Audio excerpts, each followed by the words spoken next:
Hello, I'm Father Joe Gambala, and welcome to our Advent series. During this series, we'll be going through the readings for Year A, which is going to be beginning in just a few days. Our first reading, in fact, it's the very first reading of the liturgical year, is taken from the prophet Isaiah. This is what Isaiah saw concerning Judah and Jerusalem. In days to come, the mountain of the Lord's house shall be established as the highest mountain and raised above the hills. All nations shall stream toward it. Many people shall come and say, "Come, let us climb the Lord's mountain to the house of the God of Jacob, that he may instruct us in his ways, that we may walk in his paths. For from Zion shall go forth instruction, and the word of the Lord from Jerusalem. He shall judge between the nations and impose terms on many peoples.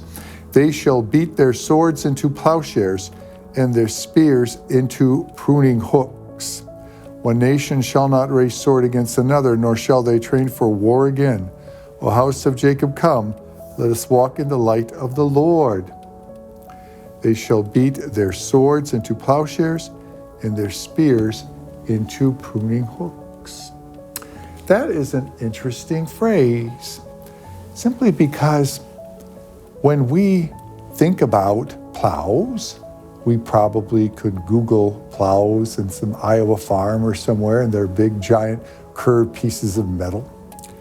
And when we think of pruning, well, we probably think of chainsaws going down, cutting down the branches.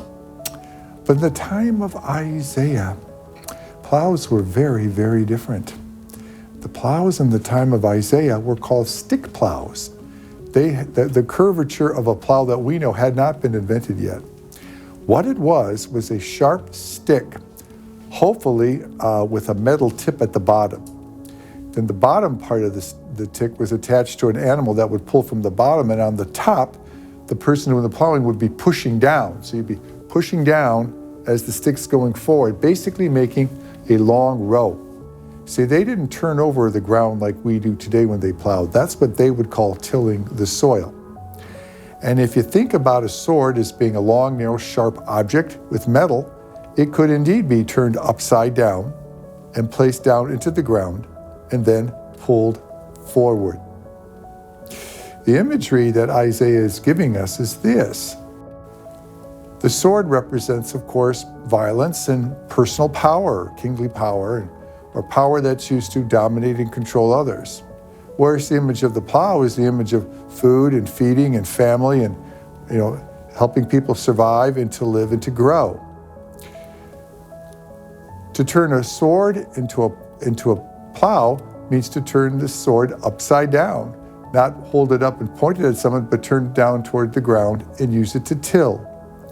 It's a choice that's made. The people stream to the mountain to make the right choice. The choice is to turn away from self-centered violence and turn toward building our community in the eyes of God.